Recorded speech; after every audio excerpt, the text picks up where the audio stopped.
اعوذ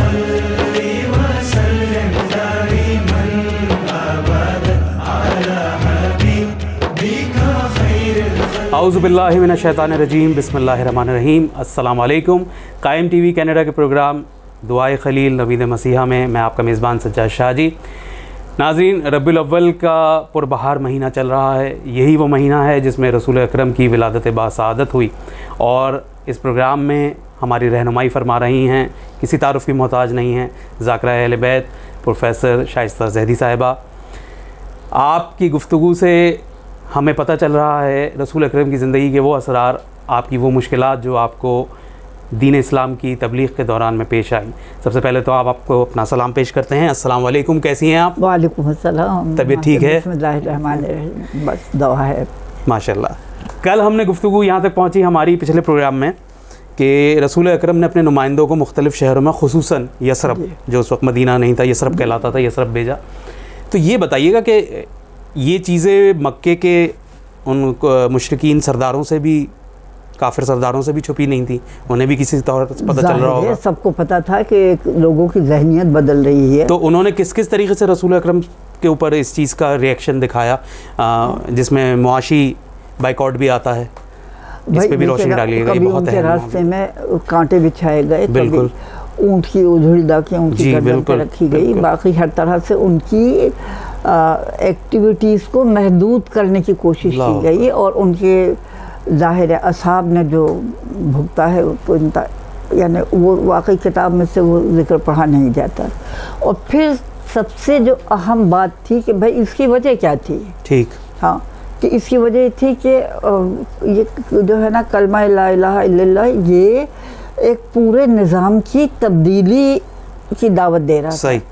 اور وہاں کا جو ایلیٹ طبقہ تھا، سرمایہ دار سردار قبائل تھے، وہ ظاہر ہے کہ اس کو بدلنے کے لیے تیار نہیں تھے، یعنی وہ بادشاہت کی پیشکش کر رہے ہیں، سب کچھ کر رہے ہیں، لیکن کلمے سے باز آ جاؤ، اس لیے کہ کلمہ جو تھا وہ ان کے پورے نظام کو بدل رہا تھا۔ وہ جو 360 بتوں کا ایک کاروبار چل رہا ہے، وہ پورا ارے وہ 360 بتوں کے علاوہ جو ان کے معاشی مفادات تھے، ٹھیک، یہ جو ان کا معاشی نظام تھا، یا کہ جو لوگ چڑھاوے چڑھاتے تھے، جو بیت اللہ کی زیارت کو آتے تھے، یا ایک عکاس کا میلہ جو ہر سال وہ منعقد ہوتا تھا، نہیں ویسے بھی جو دولت مند طبقہ تھا وہ نہیں بدلنا چاہتا تھا اپنے پریویلیج۔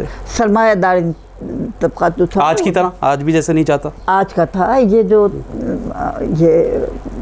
یہ طبقاتی فرق تھا، طبقاتی نظام تھا، ظاہر ہے کہ یہ جو تھا یہ ان کا طبقہ خطرے میں پڑ رہا تھا۔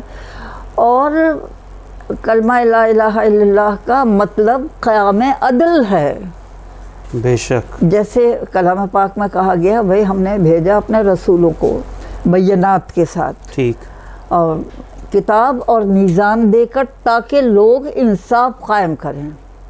بالکل صحیح، یہ تھا کہ یعنی لوگ جو ہے انصاف قائم کریں۔ کبھی خداوند عالم نے کہا، دیکھو خدا وہ ہے جو تمہیں حکم دیتا ہے عدل کا اور احسان کا اور قرابتوں کے احترام کا۔ تو یہ جو ہے نا عدل کا مطلب یہ کہ ہر چیز کو اس کی جگہ پہ رکھنا ہے، انسان کو انسان کی جگہ پہ رکھنا ہے۔ بالکل، انسان سے ہم وہ سلوک نہیں کر سکتے کہ اسے ظاہر ہے کہ اپنے سے نیچا سمجھیں، یا انسان و انسان میں تفاوت پیدا کریں۔ اور خداوند عالم نے کہا، دیکھو ہم نے تمہیں ایک مرد ایک عورت سے پیدا کیے، پھر شعور و قبائل تو تمہاری پہچان کے لیے ہیں کہ بھائی فلاں فلاں قبیلے کا ہے، فلاں فلاں قبیلے کا ہے، ہاں ہاں، ورنہ تم میں تو زیادہ قابل عزت وہ ہے جو زیادہ متقی ہے۔ تو اب یہ دیکھیے نا کہ کلمہ لا الہ الا اللہ کا مطلب کیا ہے؟ تو یہ جو ہے نا عدل، تو ہم یہ سمجھتے ہیں کہ توحید کا لازمی نتیجہ عدل ہونا چاہیے، عدل ہونا چاہیے۔ اگر عدل نہیں ہے تو پھر یعنی اس کا مطلب یہ ہم نے سمجھا ہی نہیں کہ توحید کے معنی کیا ہوتے ہیں۔ بالکل صحیح، ہاں، بھائی توحید، آپ ایک اللہ کے بندے ہیں، تو آپ میں بڑائی اور چھوٹائی کیسی ہے؟ انسان ہیں، اور اللہ میاں نے کرامت دی ہے بنی آدم کو، اور اسے خوشگوتر میں سواریاں دی ہیں، اسے پاکیزہ رزق کھانے کو دیا ہے۔ اور پھر جیسا ایک جگہ اور ہے کہ ہم نے زمین پہ ہر چلنے والوں کی رزق کی ذمہ داری لی ہے، کیا بات ہے، سبحان اللہ. یہ نہیں کہا کہ ہم رزق کی ذمہ داری لی ہے. تو اب آپ بتائیے، اب سوال کیجئے اپنے آپ سے، جب اللہ نے ذمہ داری لی ہے تو پھر بھوک کیوں ہے انسانی معاشروں میں؟ کسی نے جناب امیر المومنین سے پوچھا کہ پھر یہ فقیر بھوکا کیوں ہے؟ کہتے ہیں سرمایہ دار نے، مالدار نے اس کے حصہ غصب کر لیا. یہ جو ہے نا کہ یہ غصب نہیں ہونا چاہیے.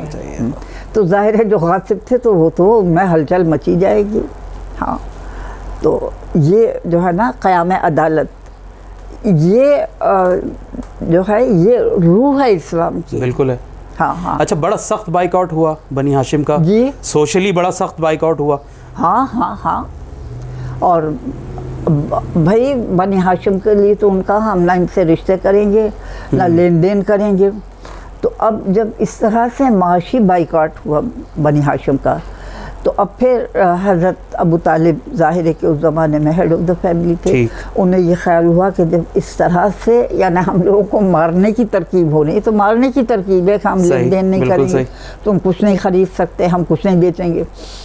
تو پھر آپ نے تحفظ کے لیے ایک مقام تلاش کیا، شیب ابو طالب کہتے ہیں اسے ابھی تک، جس کے 3 طرف پہاڑیاں تھیں، ایک طرف راستہ کھلا ہوا تھا.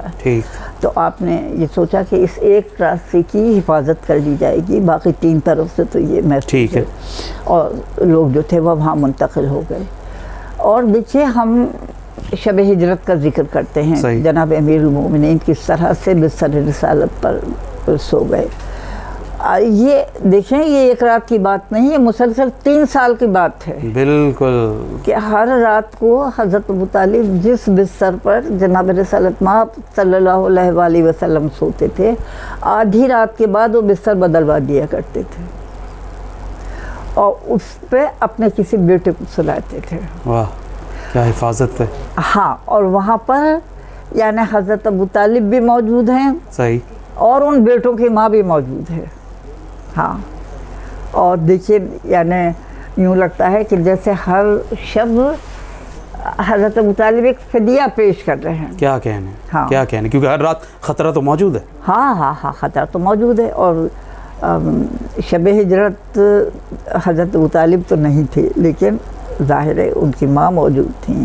اور یہ 3 سال تک کیا ہوتا رہا، 3 سال جو یہ پریکٹس کرائی. ہاں ہاں، ہر رات جو تھے آپ جو تھے کیا بات ہے، حضور کے بستر پر اپنے کسی بیٹے کو سلاتے تھے. پھر یہ ہوا کہ 3 سال بعد پھر یہ تحریک شروع ہوئی کہ بھائی اب یہ ختم ہونا چاہیے. اور جتنا سخت زمانہ تھا، یہ بچے بھی تھے، خواتین بھی تھیں، کہ بچوں کے رونے کی آوازیں وادی کے باہر تک جایا کرتی تھیں، جنہیں وہاں کے ظالم رہنے والے سن کے خوش ہوتے تھے. اور پھر اب جناب رسالت مآب نے پیشین گوئی کی تھی کہ وہ عہد نامہ جو خانہ کعبہ میں تم نے لٹکایا تھا وہ دیمک چاٹ چکی ہے. اور ظاہر ہے تو آپ نے جا کے چیلنج کیا حضرت ابو طالب نے کہ اس پر صرف اللہ کا نام باقی رہ گیا، باقی پورا عہد نامہ دیمک چاٹ گئی ہے. تو ناظرین، گفتگو ابھی یہاں تک پہنچی ہے، یہاں پہ ایک بریک لے لیتے ہیں اور بریک کے بعد اس اہم گفتگو کو یہیں سے جاری کرتے ہیں.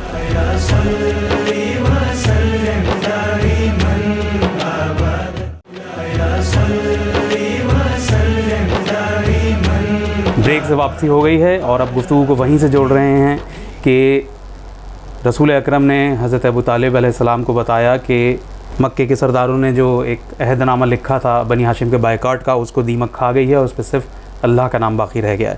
تو یہ حضرت ابو طالب کے یقین کامل کو دیکھیے آپ کہ وہ رسول اکرم کی اس زبان پہ وہاں پہ ہاں انہوں نے جا کے چیلنج کیا، جا کے کیا ایمان ہے. ہاں تو یہ تب ویسے وہاں سے رہائی تو مل گئی، لیکن اس دوران حضرت ابو طالب اور جناب خدیجہ الکبریٰ پیہم مصیبتوں کی وجہ سے بہت جسمانی طور پر کمزور ہو چکے تھے. یعنی اس کے بعد زیادہ دن تک یہ نہیں تکالیف برداشت کر سکے. اور پہلے حضرت ابو طالب کا انتقال ہوا ہے غالباً، اور پھر بی بی خدیجہ الکبریٰ کا. اور اس کے بعد یہ 2 اتنے بڑے سہارے اور اتنی بڑی سپورٹس تھے اور اتنی بڑی پناہ گاہیں تھیں جناب رسالت مآب کے لیے کہ اس کے بعد ظاہر ہے کہ مکہ کے لوگوں کے مظالم اور زیادہ بڑھ گئے کہ بھائی کو نہ ابو طالب ہے نہ خدیجہ الکبریٰ ہے، دونوں کی بڑی حیثیت تھی وہاں کے معاشرے میں. اور پھر جناب رسالت مآب صلی اللہ علیہ وآلہ وسلم کو پھر خدا کی طرف سے یہ ہدایت کی گئی کہ اب آپ بھی مکہ چھوڑ دیں. اور ادھر سے ظاہر مدینے والے آپ کو بلا ہی رہے تھے، آپ درخواست ہی کر رہے تھے کہ آپ تشریف لے آئیں یہاں. تو اس کے بعد پھر یہ ہجرت کا واقعہ ہوا ہے جو تاریخ اسلام کا سب سے اہم واقعہ ہے. یعنی ہم سوچتے ہیں کہ بھائی ایک جگہ سے دوسری جگہ چلے گئے، جیسے ہم آ گئے ایک جگہ سے دوسری جگہ، ایسی بات نہیں ہے. تاریخ کے اوپر اس کے بڑے مثبت اثرات ہیں. ہجرت کا واقعہ جو ہے یہ، یعنی اس کی اہمیت تو یہ ہے کہ جب ظاہر ہے کہ جناب رسالت مآب کے بعد، یعنی کہ ظاہر پروردگار نے حکم دیا کہ اے رسول خدا اب ہجرت کر جائیے، اب حفاظت کرنے والا نہیں رہا. ہاں ہاں. اور رسول اکرم اس سال کو عام الحزن قرار دیتے ہیں، پورے سال کو غم کا سال قرار دیتے ہیں. ہاں. تو آپ نے جناب امیر المومنین کے بلایا، انہوں نے کہا کہ بھائی خدا کی طرف سے یہ حکم آیا ہے اور تم میری چادر ہو کے میرے بستر پر سو رہو. صحیح. اس لیے کہ وہ تو تھا انہوں نے قید کریں، تو مکے والوں نے کہا نہیں، وہ تم مدینہ وہاں یثرب والے آئیں گے اور قید سے چھڑا کے لے جائیں گے. غرض کوئی ترکیب ان کی سمجھ میں نہیں آئی علاوہ اس کے کہ ہم سب مل کر اور اس سلسلے کو ختم ہی کر دیں. اچھا اب دیکھیے یہ جناب امیر المومنین علیہ السلام کا دیکھیں کہ آپ آرام سے ساری رات سوتے رہے وہاں پر. اور جب وہ گھسے اندر، انہوں نے دیکھا کہ اللہ کے رسول کی جگہ علی ہیں. تو ان کا بھائی کہاں گئے تمہارے بھائی؟ تو ان کا تم میرے سپرد کر گئے تھے. کیا جرأت مندانہ جملہ ہے، کیا کہنے مولا علی. ہاں ہاں ہاں سبحان اللہ. ہاں اتنے دیر میں وہ ظاہر ہے کہ ان کے اس سے باہر نکل چکے تھے. ہاں کیا جواب مردی ہے، کھلی تلواروں کے سائے میں یہ جملہ بولنا. ہاں ہاں ہاں. کیا تم انہیں میرے سپرد کر کے گئے تھے؟ تقریباً یقین ہو کہ جان بچنے والی نہیں ہے وہاں پہ. تو ناظرین، آج کی گفتگو آپ نے سنی کہ رسول اکرم کی ہجرت مدینے کی طرف ہوئی. آپ اس گفتگو کو ہم آگے اگلے ایپیسوڈ میں اس گفتگو کو آگے بڑھائیں گے.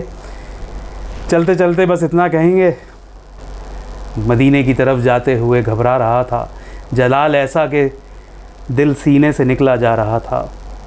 دعا بعد از دعا، سجدہ بسجدہ، اشک در اشک میں مشت خاک تھا اور پاک ہوتا جا رہا تھا. پروگرام دیکھتے رہیے، ہمارے ساتھ بنے رہیے. اپنا اور اپنے گرد و نواز سب کا خیال رکھیے. اللہ حافظ.